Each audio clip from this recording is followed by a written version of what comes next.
Fala moçada que acompanha o canal, tudo bem com vocês? Para quem não me conhece, meu nome é Ana Júlia e esse é o Trio de 5 Entrevista.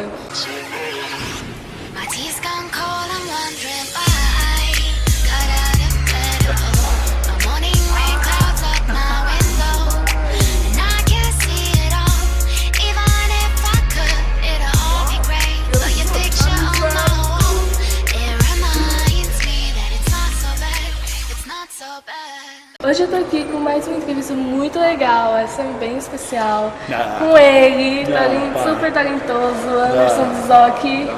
Para, eu sei. Uma aula de modéstia. Você quer falar alguma coisa antes de começar, pro pessoal que te acompanha, que tá te assistindo? Eu quero mandar um beijo pra todo mundo e abraços e dizer que adoro que eu fiz rádio e TV, então adoro a facilidade que hoje existe para gravar vídeos com qualidade. Na minha época não era assim, na minha época era tudo mato e era difícil conseguir uma câmera. Mas legal, é bem legal ver que várias pessoas estão gravando vídeos e possibilitando produtos, que vídeos sejam produzidos com qualidade, e maravilhoso. Antes de começar, eu queria mudar um pouquinho aqui. Hoje a entrevista vai ser um pouco diferente. Como eu pedi que vocês mandassem perguntas e eu recebi muitas, eu resolvi fazer o roteiro de perguntas só de vocês. Então, a entrevista vai ser só a pergunta da galera, mas foi muita pergunta muito boa. Pode ser perigoso, hein? Não vai ser. Vamos lá. Então vamos à primeira pergunta. A Ana Beatriz perguntou. Pergunta como ele era na época do colégio. Notas, comportamento, matéria favorita. Tá, eu nunca fiquei de exame de recuperação. Eu era nerd. Mas eu era um nerd que bagunçava demais, então eu era o pesadelo dos professores. Eu era aquele cara que o professor pedia: não atrapalhe o seu amigo porque você entende a matéria. Ele não. Eu não parava de falar. Eu era da turma do fundão, elétrico, não parava tal, mas tirava muito 10. Sério? Mesmo, sempre tirei muito 10, muito 9. Eu fiquei um dia, eu lembro, primeiro, eu tinha 10 anos, 10, 11 anos. Eu tirei meu primeiro 7 e eu fiquei muito mal. E aí meu irmão mais velho falou: para com isso, que saco. Mas meu irmão também nunca ficou de recuperação. Em compensação, minha irmã,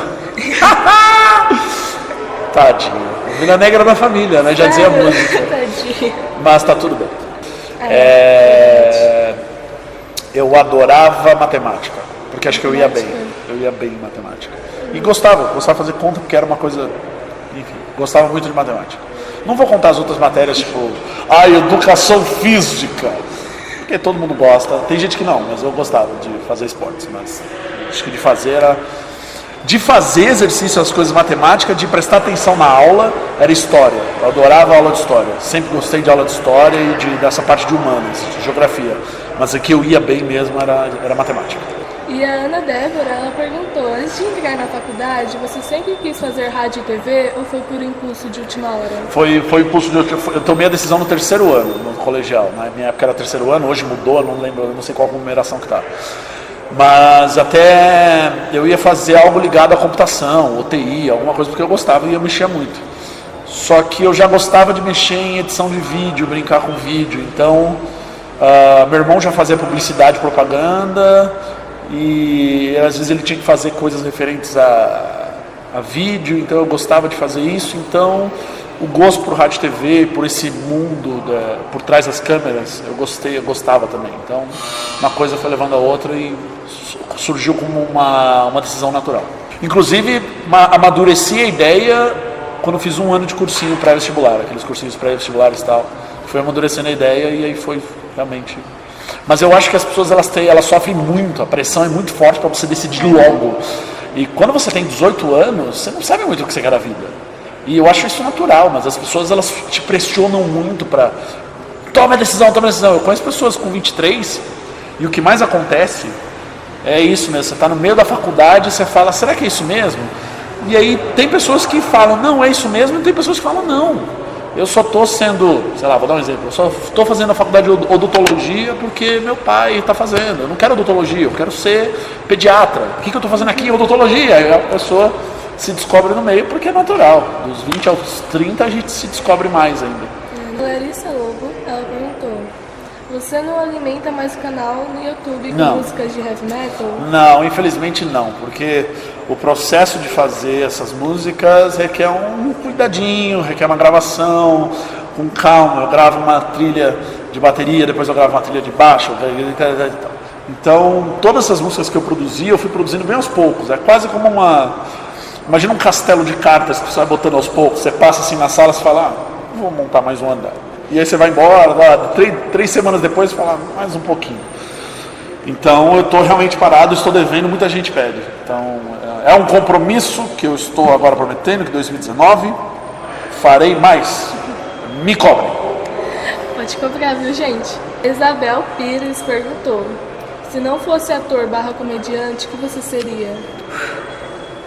Acho que eu tentaria a parte de música. Música. Eu acho que eu me dedicaria mais à música e estaria aí por aí, tocando nas noites, tendo uma banda. Ou seja, eu sairia do ramo artístico para ir para o ramo artístico. Ou seja, eu não tenho jeito mesmo. Não aprendeu que a vida dá porrada nessas pessoas, dos artistas. Andriele Moraes pergunta para ele todos os instrumentos que ele sabe tocar. Eu sei a rainha, nenhum deles eu sei tocar incrivelmente, eu não sou expert em nenhum. Até porque quando eu tive banda eu sempre fui vocalista, eu sempre cantei. Então a parte que eu mais estudei mesmo foi a parte de cantar. Então fiz aula e tudo mais. O resto eu gosto de brincar na bateria, no baixo, aí teclado, piano. Então eu sei o básico para poder também interagir com as pessoas da banda. Então pega um setlist básico de uma banda de pop rock. Eu sei ali brincar um pouquinho de violão, de baixo, de guitarra, de teclado e bateria. Mas vai para a parte de brasilidades, eu estrago qualquer roda de samba. Eu toco ao contrário, eu pego o surdo, aí as pessoas falam, não. Me dá um cavaquinho na mão que você vai ver que o samba dispersa, você vai ver. Por isso que eu tenho o Elídio como amigo. Eu mantenho o Elídio como amigo só por isso, porque ele é a parte do samba. O Elídio é. A Minefu perguntou se você já fez aula de canto ou algo assim, porque você é muito bom no musical. Isso é seu problema, eu vou invadir. Sim, eu fiz aula de canto, eu já gostava de cantar, entrei no coral da escola quando eu tinha 10 anos de idade. E dali eu cantei até os 12, 13. Depois, mais pra frente, quando você começa a ter banda, eu gosto de rock, quando você começa a ter banda, você começa a cantar tudo errado.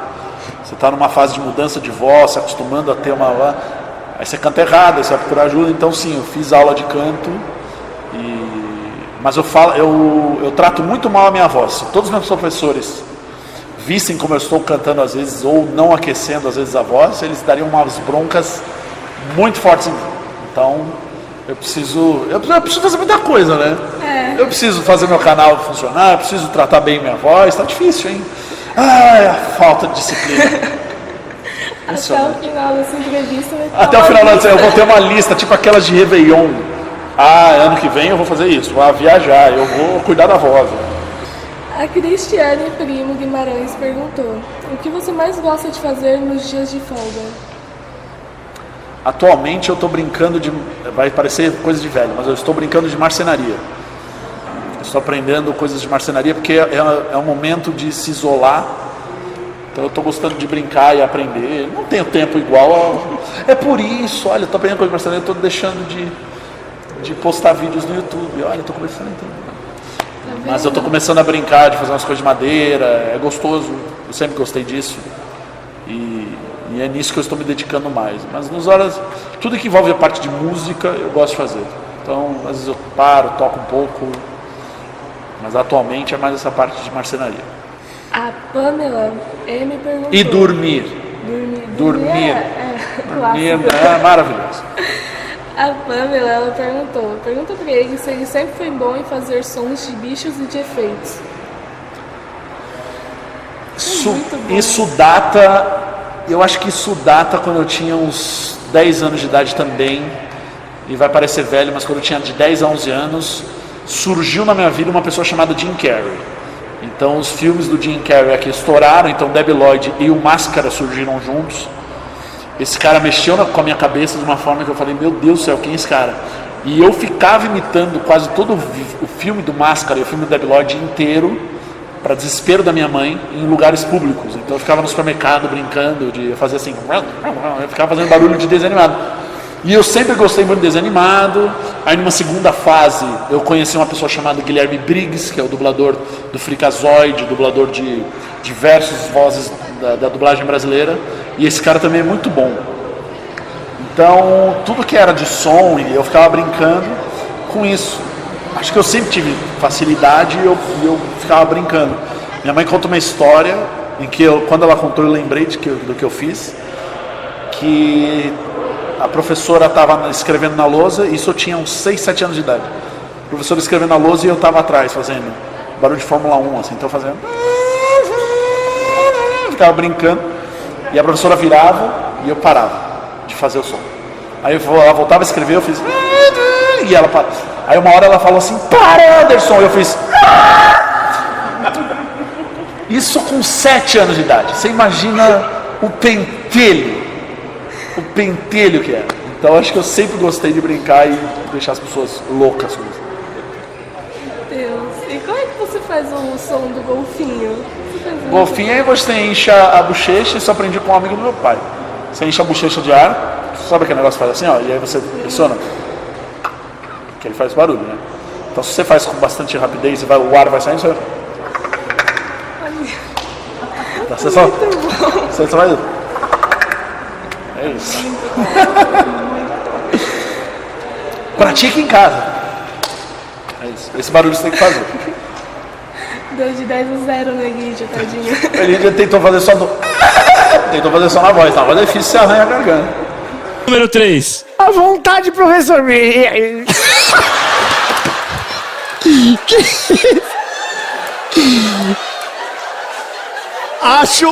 Professor, acho que o que ele quer fazer Brooks perguntou quem é o seu maior ídolo. Na comédia, vamos. Acho que na vida é meu pai. Por causa do gênero, ídolo. Então, o ídolo é meu pai. Na comédia, eu seria uma pessoa que. É engraçado, eu comecei na comédia por causa do meu pai. Meu pai era bem palhaço.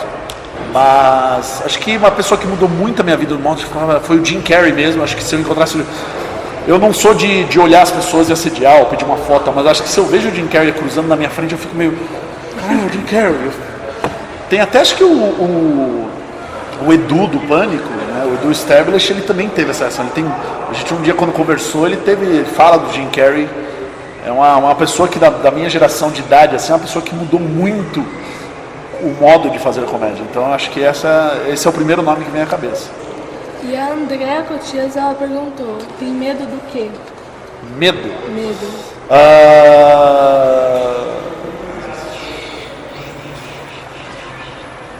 De nada. Não, eu tô vendo qual que vem a primeira. Engraçado, a primeira coisa que veio à cabeça foi submarino.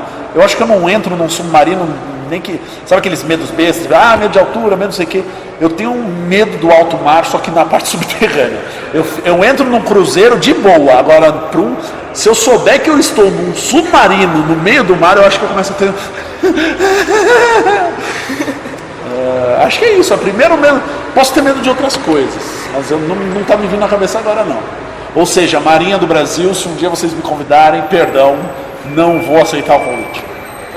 Agora um pouquinho mais relacionado à sua carreira, o Diego Araújo perguntou qual acho que submarino é super relacionado à minha carreira, né? E se minha carreira afundar? Deixa pra lá, vai. Próxima pergunta.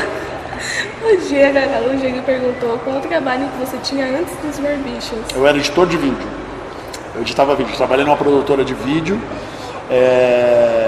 editei muito casamento. Eu editei muito casamento. Eu falei que já editei muito casamento. Eu editava muito casamento. E trabalhei como freelancer. Então eu já cheguei a trabalhar numa editora. Trabalhei numa produtora de produção de vídeo e também trabalhei como freelancer. Então é muito comum no audiovisual surge um job e aí você fala, a gente vai gravar um negócio assim assado e eu preciso de um produtor, de um câmera, e de um editor. O editor geralmente era eu. Então eu trabalhei muito tempo como editor. O que te motivou a seguir a carreira de ator e improvisador? O dinheiro. Não. Ganha muito, todo mundo. Não, imagina. O que eu acho que volta lá atrás, quando a gente começa a ter ideia de fazer algo improvisado, algo como o Who's Line, que era aquele programa lá de improviso, e a coisa ia dando certo, porque no começo mesmo, lá para 2008, 2009, a gente fazia, só que a gente tinha cada um uma vida e a gente se reunia. Então, foi uma diversão que deu certo. É um hobby que dá certo. Acho que fazer uma comparação de aquele cara que joga futebol de vez em quando e um dia um cara fala, porra, você é bom, vem pra cá. E o cara começa, aquilo que era um hobby, uma diversão, se torna a sua profissão. Então, a motivação foi eu estar fazendo isso com amigos, não ser uma coisa arranja, porque acontece muito isso de vamos fazer um negócio, vamos. Aí se reúne, mas não tem uma química. Como a gente já era um grupo de comédia, a gente já fazia coisas pro palco, escrevia, gostava de se reunir para bolar coisas de comédia, o Em Breves começou a ter as primeiras ideias em 2005, 2006, e o Improvável em 2007. Então a gente já vinha fazendo coisas no palco, se arriscando. Então fazer entre amigos e ter uma vontade de fazer acontecer. Imagina só a gente largar os nossos empregos e trabalhar com isso. Então foi isso que fez a gente querer fazer acontecer e ir para frente, se dedicar a isso, né? Porque no começo cada um fazia uma coisa e se acumulava. Num dia de apresentação, em 2008, a gente chegava cedo no teatro. Eu cuidava da parte das câmeras, porque a gente gravava, então eu pegava o tripé, cuidava disso, o Dani ia para a cabine para falar com o cara da iluminação e o Elídio montava todo o cenário. Então cada um se dividia a fazer uma coisa. Então o Elídio cuidava do cenário, ajudava, pedia uma ajuda de um amigo e tal. Então a gente começou a falar, não, vamos fazer dar certo isso, e deu certo. A Aline Silva Lima perguntou, pede para ele contar algo sobre os bastidores que aconteceu, o que mais marcou. Acho que mais marcou foi o primeiro ano de turnê.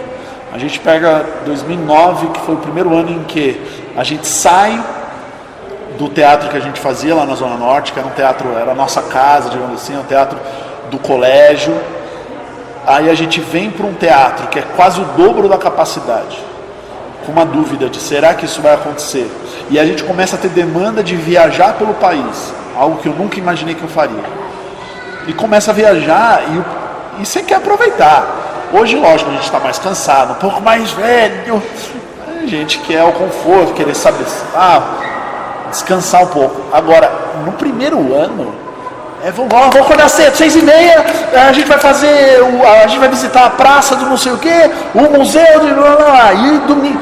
A gente fazia tava lá a trabalho, à noite tinha apresentação, mas a gente se dedicava, vamos fazer um turismo, pô. A gente está aqui na cidade tal, a gente está em Campo Grande, a gente está em Cuiabá, a gente está em Manaus, a gente está em Brasília, então vamos conhecer, porque vai saber se isso vai dar certo, se a gente vai continuar.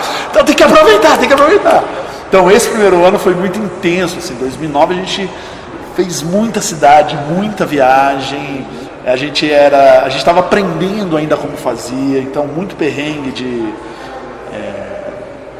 acho que foi 2009 que marcou muito a lista de como fazer e como não fazer. Então hoje a nossa produção, acho que ela tem uma lista de procedimentos baseada naquela primeira vez que a gente foi viajar, não estava sabendo como é que era, como é que viaja, né? Então foi uma loucura, mas uma loucura que valeu a pena, foi bem divertido. A Giovana, ela perguntou, qual foi a reação da sua família ao descobrir que você queria seguir o improviso? Na verdade, essa decisão acho que vem antes do improviso, a decisão de atuar já começa, a gente já atuava, então quando eu comecei a fazer aula de teatro, foi super de apoio, assim. Meu pai só ele se preocupava em como é que tá, você tá ganhando dinheiro e tal, mas no começo eu não ganhava dinheiro com a parte de atuação. As aulas de teatro, elas eram como você vai lá fazer aula de natação. Ninguém faz aula de natação hoje em dia falando, vou para as Olimpíadas e vou... Não, você faz porque se sente bem. Então, para mim, a aula de teatro, quando eu era adolescente, era mais o meu curso de inglês, a minha aula de ginástica e tal, era só uma atividade. a parte de dinheiro eu comecei a ter trabalhando na parte de rádio e TV, de produção, de edição de vídeo. Mas era super, sempre apoiaram. Meu pai sempre gostou de tocar música e tal, então acho que ele sempre apoiou essa parte de veia artística. Então sempre tive apoio da minha família. Laura Nunes perguntou: qual o jogo de improvisação que você acha mais difícil e por quê? Acho que o mais difícil é o Cenas Improváveis. E também ele é o que eu mais gosto. Cenas Improváveis porque a gente chama ele de jogo de tiro, porque tem que ser rápido. Ele é diferente de uma cena em que você está lá, você tem tempo de construir e ver. Os Cenas Improváveis ele requer uma rapidez de raciocínio na hora, e essa mesma rapidez ela pode te dar uma ideia genial, como pode te dar uma ideia horrível. Maneiras improváveis de dizer que encontrou um fio de cabelo na comida. Pô. Cenas Improváveis começa agora. Garçom. Pois não? E hoje o que eu encontrei me deixou mais triste. Um pedacinho dela. Mas você não pode hesitar. Você tem que ir lá e fazer. Porque se surge uma ideia na minha cabeça e eu começo a julgar, falando, não, essa não, essa não, essa não, eu não consigo ter outra ideia se eu não liberar essa ideia. Então é muito provável que você vá lá pra frente e falar, vou fazer essa ideia. E vai lá, e é horrível. Não funciona. Mas faz parte. Você fala, bom, pelo menos eu fiz. Você já respondeu a pergunta da Blonde, que era qual quadro dos barbichas que você mais gosta. A Karen Oliveira, ela perguntou: qual o momento que mais marcou de uma fã em algum espetáculo de vocês? De uma fã? Eu acho que são momentos em si, porque a gente recebe muito relato, muita carta bonita de pessoas que, inclusive a gente acabou de passar, né, pelo Setembro Amarelo, pessoas que têm indícios e tiveram depressão. E a depressão ela ainda é vista por muita gente como uma frescura, como a pessoa não... E não é uma doença que precisa ser tratada. E existem várias formas de você ajudar essa pessoa. E é muito gratificante você ouvir que os nossos vídeos ajudaram. Então é mais de um relato que a gente ouviu. Nesses 10 anos a gente ouviu muito relato de pessoas que, eu estava mal, e eu comecei a assistir o vídeo de vocês, eu comecei a rir, e foi maravilhoso, e foi gostoso. E ajudou a superar, ou é um trauma, ou é algo que é um gatilho que fez a pessoa ter esses sintomas de depressão. E já ouvi de muitos pais também, falando, nossa, obrigado, um dia do nada eu ouvi a pessoa, o meu filho, minha filha rindo do quarto, quando eu fui ver a vocês, então muito obrigado. Então, mais do que uma fã, acho que é uma sequência de relatos em que eu fico muito contente de ouvir, de que a gente de certa forma ajudou. É muito bonito mesmo. É, muito fofo. E a gente faz com o objetivo de fazer as pessoas se divertirem. E quando você atinge esse patamar de poder fazer não uma pessoa que está numa situação tranquila, mas numa situação em que ela precisa de ajuda, ou seja, você conseguiu cavar um pouquinho mais. Então isso é muito bom, isso é muito bom de ouvir, isso é muito legal. A Andrea Cotias, ela perguntou se existe algum projeto fora dos barbichas que você gostaria muito de pôr em prática. Eu brinco com o Daniel Townsend, que é o nosso músico convidado do Improvável. Eu brinco com o Daniel Townsend que a gente tem uns 22 projetos de banda e nenhum deles foi ensaiado até hoje. Mas a gente falou, vamos fazer uma banda disso? Pô, seria legal, vamos marcar um ensaio? Vamos. E nunca. Aí projeto 1, pô, fazer uma banda disso aqui seria legal. Então assim, os barbichas tomam muito tempo da minha... E eu não consigo separar muito, assim.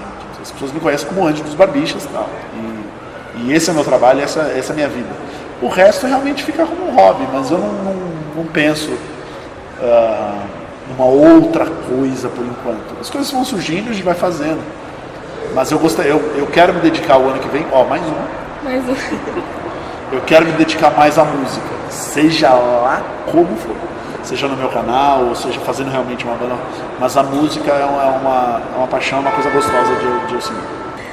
A Brunx Grupos perguntou se queria saber se, assim como nós, eles também ficam com alguma cena na cabeça que fez todo mundo rir e depois fica comentando eternamente. Essa pergunta vai decepcionar vocês. Muito raro disso acontecer. é mais fácil a cena que vai para o YouTube eu lembrar, porque aí ela está registrada. Por que eu falo isso? Porque a gente faz às vezes por semana 6 espetáculos, às vezes 7. A gente faz 6 sessões no final de semana, mais a do Tuca, são 7. Mais as do treinamento, que às vezes aí a gente treina. Então são muitas cenas. E a gente meio que é treinado para limpar o cérebro e iniciar do zero. É muito comum as pessoas darem temas que a gente já fez. É inevitável que nesses 10 anos eu já tenha feito um tema, uma cena em que o tema era cadeira. Mas a gente é treinado para justamente tirar as informações da cabeça e não entrar com isso preparado. Eu não posso entrar no palco ou numa cena falando, nossa, eu lembro de uma cena que a gente fez em Niterói que foi muito boa, eu vou repetir, porque lá deram risada. Eu não posso, então a gente treina para não ter essa repetição na cabeça. Então é muito raro eu lembrar. Às vezes um ou outro lembra de uma cena e é verdade. Mas é mais comum a gente lembrar cenas que vão para o YouTube, que estão registradas em vídeo. E aí sim eu falo, nossa, que maravilhoso, eu lembro que eu fiz, que ideia boa, ou então, nossa, que ideia ruim. O mais legal é, tipo, eu assistindo às vezes os vídeos de cenas improváveis e eu esqueço o que eu fiz. Então tá lá, o mestre cerimônias no vídeo fala, cenas não vistas, e eu tenho a ideia na cabeça, assistindo o vídeo. E aí quando eu vou ver, eu tive essa ideia, eu falo, ainda bem, né, somos a mesma pessoa. A Natália Guiressano perguntou, o que você indica para quem está começando na comédia? Não copie, seja original, não vá para o humor banal. O que eu brinco é, se você faz uma piada que o seu tio de churrasco, chatão, nada contra o tio de churrasco, mas se você faz uma piada que o seu tio de churrasco também faria, boba, baseada em preconceito, alguma coisa assim, esteja um patamar acima. Então. É muito fácil, é muito sedutor você fazer uma piada de um senso comum que está todo mundo rindo, mas você aí seria só mais um. Você faria uma mesma piada que está todo mundo fazendo. E muitas vezes essas piadas básicas são baseadas em coisas que basicamente os humoristas não gostam, que é baseado no preconceito, baseada numa preguiça rasa de comédia. Então a dica que eu dou é essa. Todo mundo faz piada sobre não sei o que do time de futebol, mas faça uma piada sobre um acessório, uma touca de coelho. Você fala, pô, touca de coelho, de onde eu vou? Não sei. Bole algo de comédia disso, que ninguém está esperando. Faça uma piada sobre caneta Bic. De onde você vai tirar? Isso, pela lógica, já não é engraçado. Então, ótimo, é desafiador. É isso. E para encerrar, uma última pergunta, mais brincalhona. Andy, 12 é seguido de 13? Então, é nesse momento que eu abandonaria essa entrevista.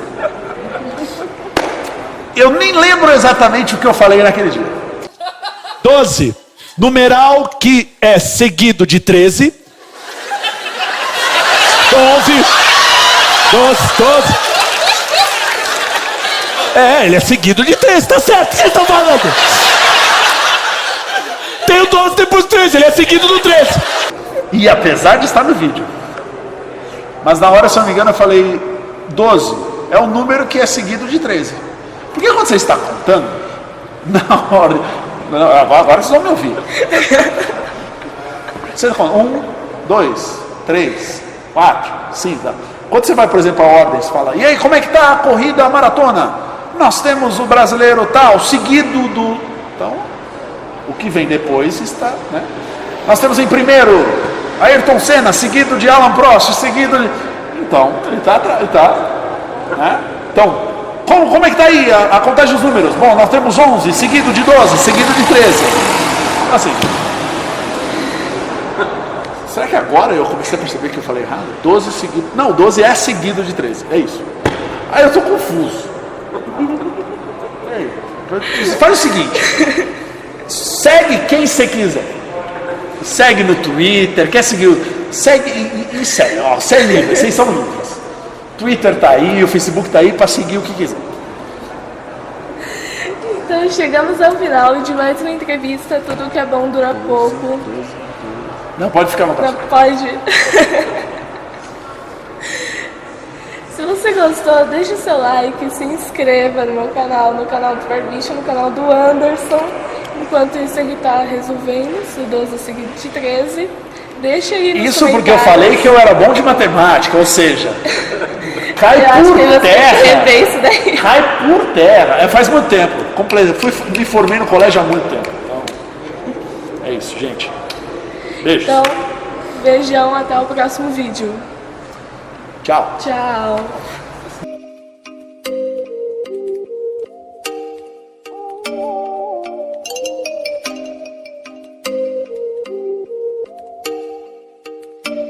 Oh, you make me wanna talk back.